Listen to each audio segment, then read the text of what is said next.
C'est un plaisir de vous retrouver. Bienvenue à ce journal dont voici le sommaire. Célébration de la journée mondiale de la lutte contre le paludisme à Manda, une occasion pour le délégué de l'Organisation mondiale d'exhorter la population burundaise à dormir dans les moustiquaires imprégnés d'insecticides.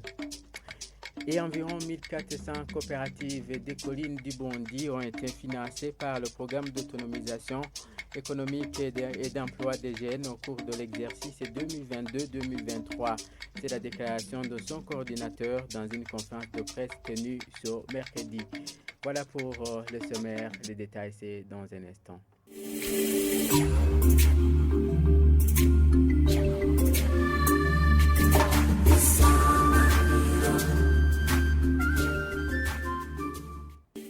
Ouvrons ce journal par la page santé où la mise en place des ordres professionnels dans différents domaines de la santé permettra aux communautés de savoir à qui s'adresser lors des soins. Propos du docteur Richard Ndaïchimiye, coordinateur au centre d'incubation et de l'accélération de l'Université du Burundi. Il a dit ce jeudi lors d'une conférence de presse.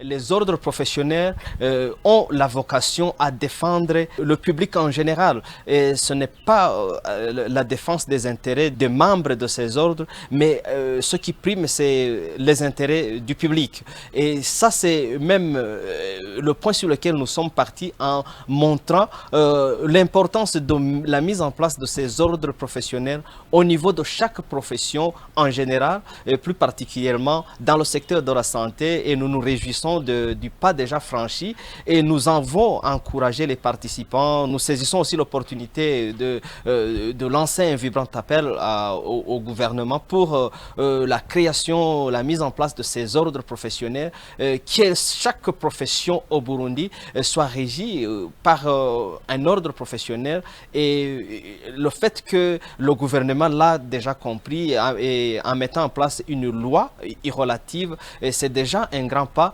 Ce qui reste, c'est de sensibiliser ces différents professionnels des différents domaines, de s'associer, de pouvoir penser à la création des ordres professionnels. Nous avons voulu faire une sensibilisation sur l'importance, le rôle des ordres professionnels dans la promotion, la protection de l'emploi.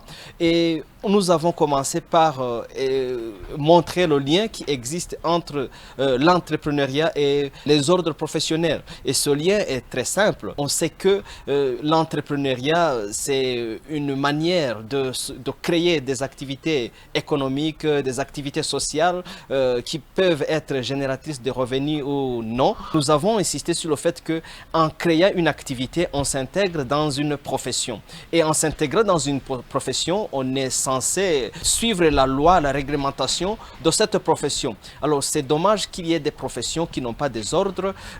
C'est effectivement le cas du secteur de la santé où le processus est en cours et nous avons essayé de sensibiliser les participants qui sortent de cet atelier enrichis des résultats, des échanges, des discussions qui ont été menées.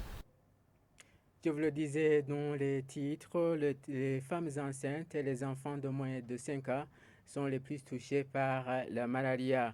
Déclaration du délégué de l'Organisation mondiale de la santé ce jeudi en commune Manda lors de la célébration de la journée mondiale de lutte contre la malaria. Pour éradiquer cette maladie au Burundi, Dr Dieudonné Nichayenzi exhorte la population burundaise à dormir dans les moustiquaires imprégnés d'insecticides.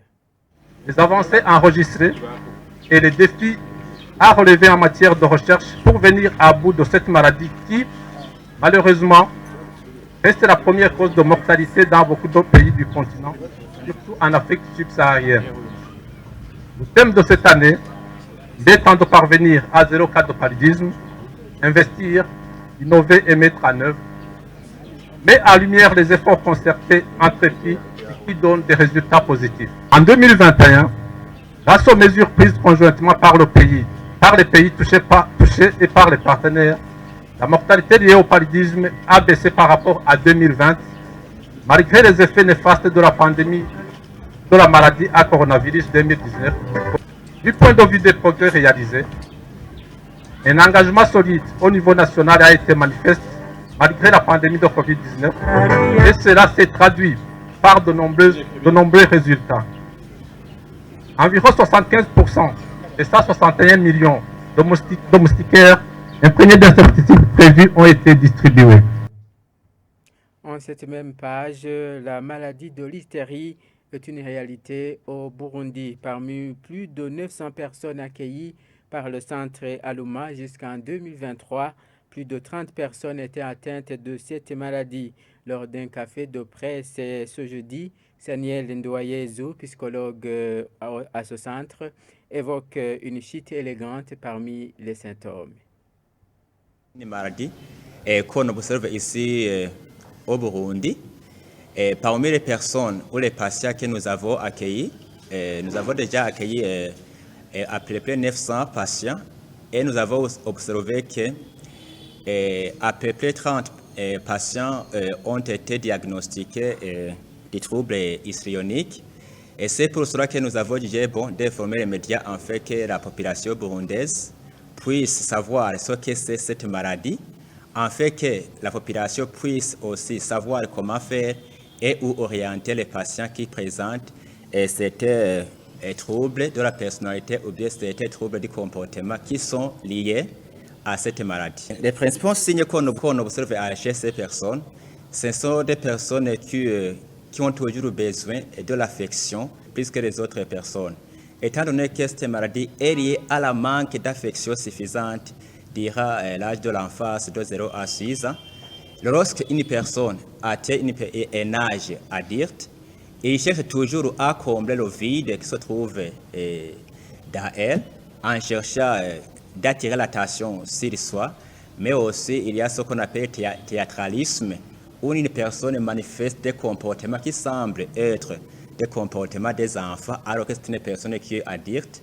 Et chez les filles, on observe l'accès ou bien l'excès des choses qui portent à être. Il peut y avoir une fille qui a des cheveux rouges, lèvres rouges, robes rouges, ongles rouges, pour que la population, ou bien pour que là où elle passe, elle puisse attirer l'attention sur soi. Donc c'est une maladie qui se manifeste surtout par les signes qui manifestent la quête de quelque chose qu'on a manqué, mais on observe que le genre féminin est beaucoup touché plus que les hommes, et cela est lié à notre culture, étant donné que vous savez que ici au Burundi, les femmes ont beaucoup besoin de l'affection plus que les hommes.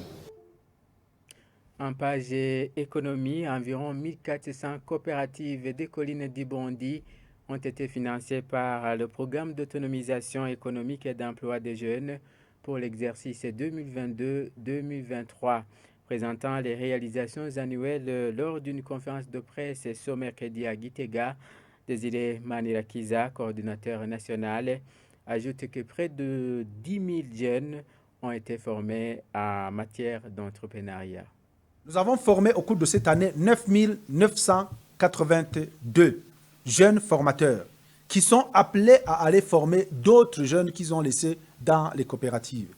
Et parmi les 9 982, 6 641 sont des hommes et 3 341 sont des femmes. Et nous avons financé 1338 projets qui sont dans plusieurs domaines. Côté finance, donc la première composante qui est l'employabilité à travers les stages, il était prévu un budget de 2 503 803 000. Cette année, on a utilisé 1 771 916 756 francs. Concernant les projets de renforcement des capacités, il était prévu 1 116 714 600. On a dépensé 969 515 315. Maintenant, concernant l'entrepreneuriat, c'est ici que se trouve le gros des finances du PAEJ. Il était prévu une dépense de 26 915 414. Nous avons dépensé 27 601 983 4 francs. Vous voyez qu'il y a un dépassement par rapport à la logique. Le dépassement qui s'explique par le fait que le PAEJ a organisé un concours qui n'était pas prévu. Pourquoi le PAEJ a organisé le concours qui n'était pas prévu? C'est parce qu'on avait constaté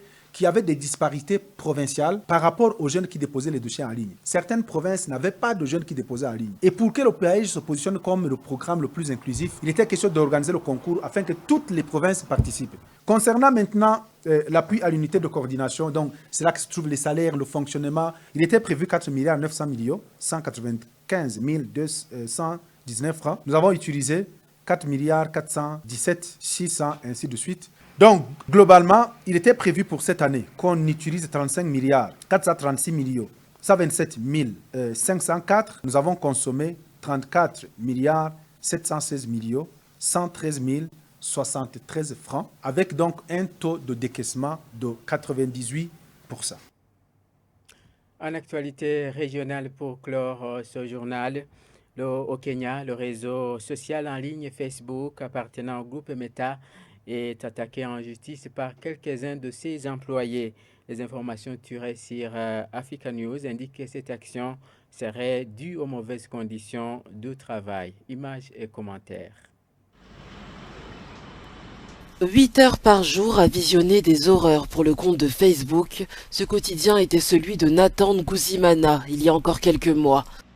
Aujourd'hui, il fait partie des quelques 200 anciens employés qui poursuivent Facebook et le sous-traitant Sama au sujet des conditions de travail difficiles au Kenya.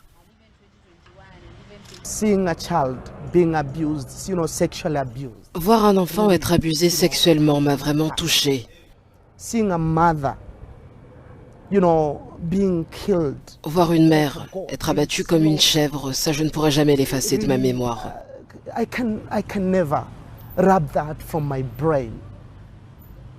Certains d'entre nous viennent de pays qui ont connu des génocides, vous savez, et toutes sortes d'autres choses.